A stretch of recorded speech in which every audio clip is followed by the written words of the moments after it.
আরে তুমি কি করছো এখানে? আসো ভিতরে আসো। জুতা পরেই ভিতরে যাব? আরে বোকা নাকি, চলে আসো ভিতরে, জুতো খুলো। আসো আসো আসো, তাড়াতাড়ি আসো।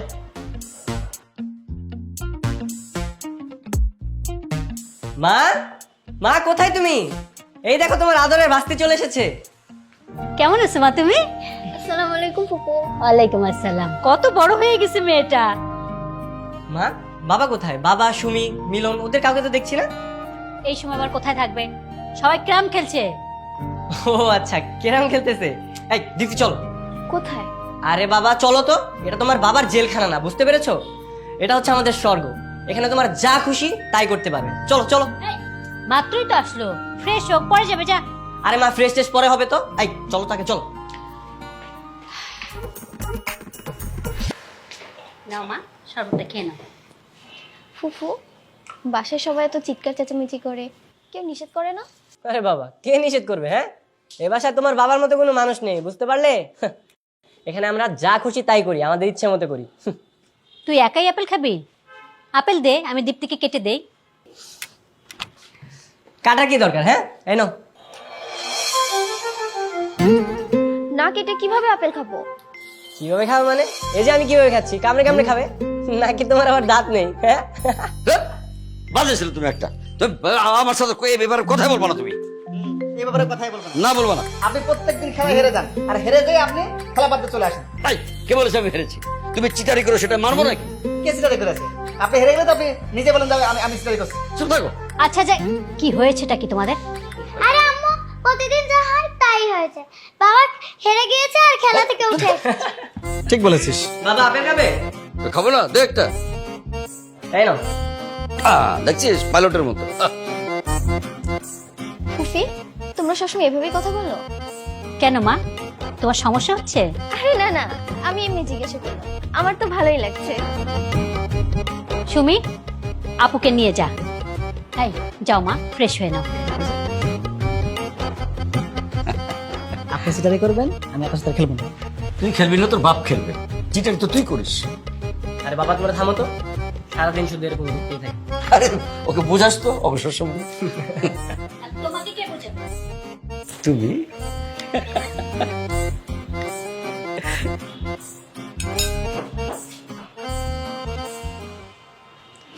দীপ্তি, মা খাওয়া শুরু করো। ওরা কে কখন আসবে ঠিক নাই। কি খবর দীপ্তি? আরে মিলন ভাই, তুমি আবার আমার প্লেট নিয়ে বসে পড়েছো। তোমাকে না করেছি আমি? আরে সব সময় এমন করে, নতুন কোনো আমার ড্রেস আনলে সেই ড্রেসটা পরে বাইরে চলে যাও। এটা কিছু হলো? এই প্লেটে তো নাম লেখা আছে। আমি সামনে প্লেট পেয়েছি, আমি খাচ্ছি। তোর সামনে প্লেট নেই, ওটা খা। ভালো হয়ে যাও, বুঝছো? আমার ভালো হচ্ছে নাই। ফুফু, ওরা একজন আরেকজনের প্লেটে খাচ্ছে, তুমি কিছু বলছো না যে? ওরা এরকমই, যখন যার যেটা মনে হবে সেটাই করবে, বারণ করলেও শুনবে না। কি বাবার কথা মনে পড়ছে? হ্যাঁ, বাবার নিয়মের কথা মনে পড়ছে? আমাদের বাসায় সব কোনো নিয়ম চলে না, তুমি নিজেই নিয়ম তৈরি করে সেই নিয়ম অনুযায়ী চলতে পারো। আম্মু, আব্বু রুমে খাবে। আচ্ছা ঠিক আছে, তোরা সবাই খেয়ে নে, তারপর আমি খাবার নিয়ে যাবো তোর বাবার জন্য। ফুফু, ফুফা ডাইনিং এ নাকি বেডরুমে খাবে? শুধু বেডরুমে না, বেডের উপরে বসে খাবে। আমাদের বাসায় এটা কোনো ব্যাপারই না। বুঝতে পেরেছি, বাবার কথা মনে পড়ছে না? আরে তুমি চাইলে তুমিও খেতে পারো, বেডরুমে যাবা নাকি? না না, আমি এখানেই ঠিক আছি। দীপ্তি, আজকে আমি তোমাকে নিজে হাতে খাইয়ে দিব।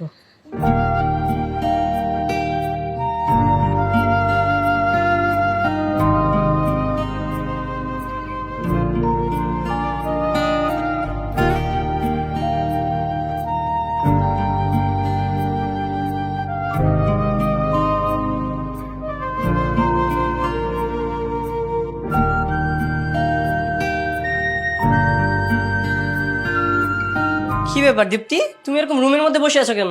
আমি তো তোমাকে সারা বাড়ি খুঁজে বেড়াচ্ছি। আপুকে মামা বকেছে, এই জন্য আপুর মন খারাপ। এর জন্য মন খারাপ করে আছে? আরে দীপ্তি, তুমি জানো না তোমার ফুপু আমাকে কত বকাবকি করে? আমাকে তো মাঝে মাঝে ঝাড়ু দিয়েও মারে, তাও তো আমি মন খারাপ করি না। আর তুমি কিনা একটা সামান্য ব্যাপার নিয়ে মন খারাপ করে বসে আছো। তুমি সব কথা এরকম ফান হিসেবে নাও কেন?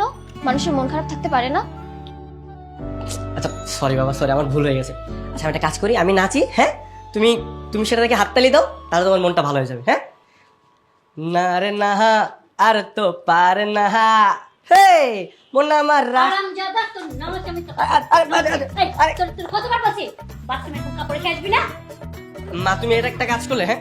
তা মেয়ের সামনে তুমি আমাকে ঝাড়ু দিয়ে মারলে, হ্যাঁ? তোমার ছেলে কি মান সম্মান বোধ নেই নাকি?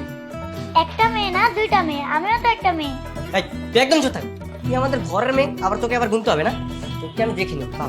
আর কোনোদিন যদি এরকম বাথরুমে কাপড় ফেলে রেখে আসিস না, তাহলে তোকে দিয়ে ধোয়া বাইতে যেন মনে থাকে তোর। দেখলে তোমার ফুপু এসে ছোট করে আমাকে একটা ধমক দিয়ে গেল, কিন্তু কি আমি অভিমান করেছি? হ্যাঁ, আর তুমি কিনা তোমার বাবার একটু ধমক খেয়ে একদম চুপ করে বসে আছো। একটা কথা বলবো? হ্যাঁ বলো। কালকে বাইকে ঘুরতে না সত্যি অনেক ভালো লেগেছিল। আজকে তুমি আবার আমাকে নিয়ে ঘুরতে যাবে? হ্যাঁ অবশ্যই যাবো। কখন যাবে তুমি বলো? বিকেলে? তাহলে আমিও যাবো। ভাই তুই একদম চুপ থাক। তোর না বিকালে কোচিং আছে?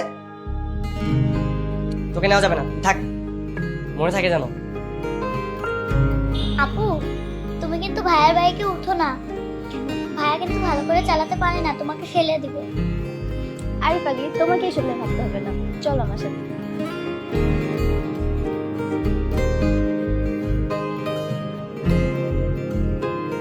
কি হলো, বললে না যে?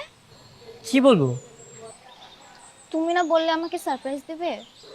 ও আচ্ছা, তুমি তোমার সারপ্রাইজ এখনো পাওনি? তুমি দিয়েছো যে পাবো। আরে ওই যে নাচ শেষে সবাই যে আমাদের জন্য হাতে তালি দিল, অভিনন্দন জানালো, সেটাই তো তোমার সারপ্রাইজ। যা, আমি তো জানতাম সারপ্রাইজ মানে নতুন নতুন গিফট। বাবা তো আমাকে এইভাবেই সারপ্রাইজ করতো, দিলে তো ছাকা দিয়ে। আরে আছো, আমি কি তোমার বয়ফ্রেন্ড নাকি যে আমি তোমাকে ছাকা দিব? বয়ফ্রেন্ডই নাই আবার ছাকা? কি বললে? সত্যি তোমার বয়ফ্রেন্ড নেই? বাবার ভয়ে প্রপোজ করা তো দূরের বিষয়, কোনো ছেলে আমার আশেপাশেও আসতে পারে না। ও আচ্ছা তাই। না না, ফুচকা খাও। না না, আমি এসব খাবো না, আমার নিষেধ আছে। আরে বাবা, এই নিষেধ টিষেধ রাখো তো। তুমি একবার খাও না, খেলে দেখবা প্রতিদিন তুমি লুকিয়ে লুকিয়ে খেতে চাবে। তোমার জন্য আমার কত নিয়ম যে ভঙ্গ করতে হবে। আরে একটু একটু নিয়ম ভঙ্গ করলে কিছু হয় না। না না, খাও। আচ্ছা, আমার বয়ফ্রেন্ডের বিষয় তো শুনলে, তোমার গার্লফ্রেন্ড নেই? হ্যাঁ আছে। সত্যি আছে? আরে না বোকা, আমি তো মজা করছিলাম। কিন্তু কেন? আরে দেখলাম তুমি কি বলতেছো আর কি। আচ্ছা, তুমি কি সবসময় এইভাবে বাইক নিয়ে ঘুরে বেড়াও? হ্যাঁ, আমার যখন ইচ্ছা হয় আমি তখনই বাইক নিয়ে বেরিয়ে যাই।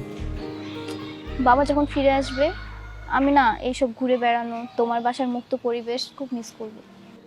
ও আচ্ছা, আমিও তোমাকে মিস করবো। কেন? আরে না না, তেমন কিছু না। খাও, তুমি ফুচকা খাও।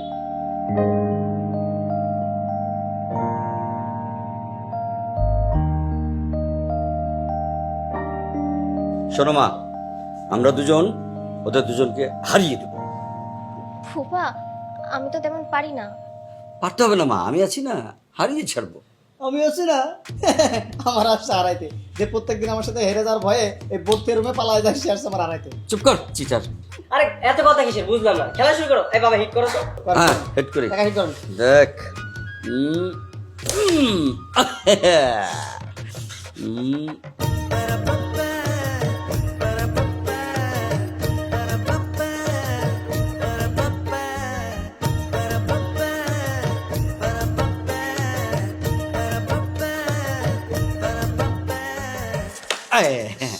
এবার মারো মা তুমি।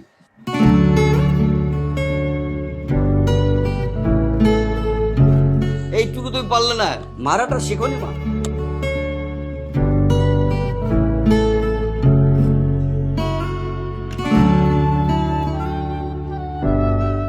আইলে ধর, এখানে আয়।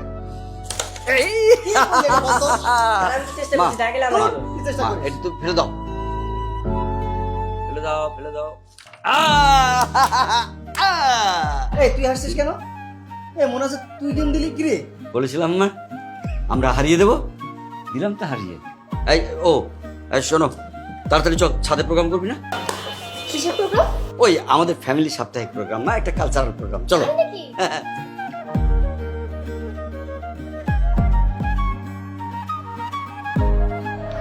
চলো এই দোকানে দামাদামি করি। এই মামা, সিম কয় টাকা কেজি?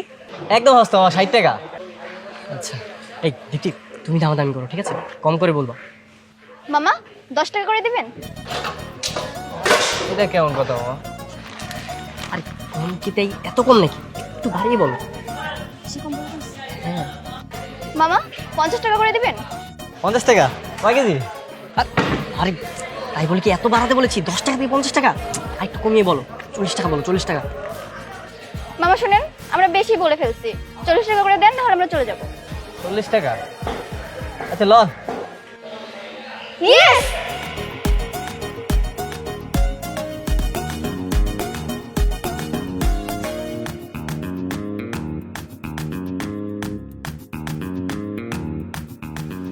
এই 7 সকালবেলা মেয়েটাকে না খাইয়ে বাজারে পাঠালা, এখন যদি পথে কিছু হয়ে যায়? কিছু হবে না ভাইজান, শান্ত আছে সাথে। হ্যাঁ শান্ত আছে, একদিনে বুঝেছি শান্তর কি অবস্থা। কোনো নিয়ম মানে সে? যখন যেমন চাই তাই করে। টেনশন করবেন না ভাইজান, এখনই চলে আসবে ওরা। ভাইয়া রুই মাছ আনতে গেছে, রুই মাছ আনলে আম্মু রান্না করে দেবে, আপনি খেয়ে যাবেন। তুমি কিন্তু ভালোই বাজার করা শিখেছো, হ্যাঁ? আর রুই মাছটা কিন্তু অনেক দারুণ হয়েছে। কি হলে দাঁড়িয়ে গেছো কেন? আসসালামু আলাইকুম মামা। এই মামা কখন এসেছে? দীপ্তি, হাতে ওটা কি? শান্ত, তোকে না কত করে বললাম দীপ্তিকে বাজারে নিয়ে যাস না। তোমাকে কি বাজার করার জন্য আমি এখানে পাঠিয়েছি? আমি তোমাকে একসময় বলেছিলাম না, আমি যেভাবে বলবো, যেভাবে তোমাকে শিখিয়েছি, এখানে তুমি ঠিক সেইভাবে চলবে। তুমি তো জানো ইনডিসিপ্লিন লাইফ আমার পছন্দের না। হ্যালো, এটা না, আমি রাখবো না। তোমার বাসার ওই বন্ধ পরিবেশ আমার ভালো লাগে না। আমার এই কোলাহল আর এই আনন্দ ঘন পরিবেশ বেশি ভালো লাগে। আমি এখানেই থাকবো। দীপ্তি, তোমার কত বড় সাহস, তুমি আমার মুখে মুখে তর্ক করছো? হ্যাঁ করছি।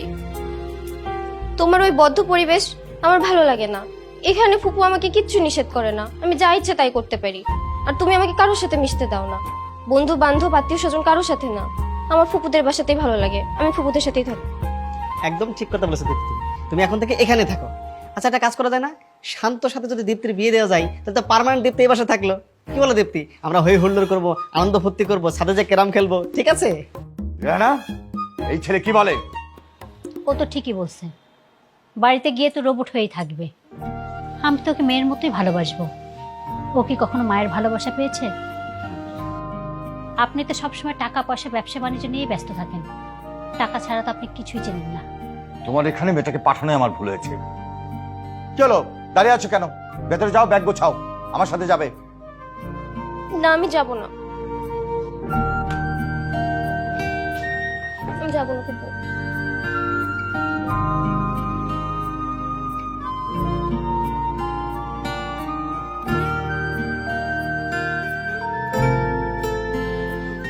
টেনশন করিস না মা, সব ঠিক হয়ে যাবে।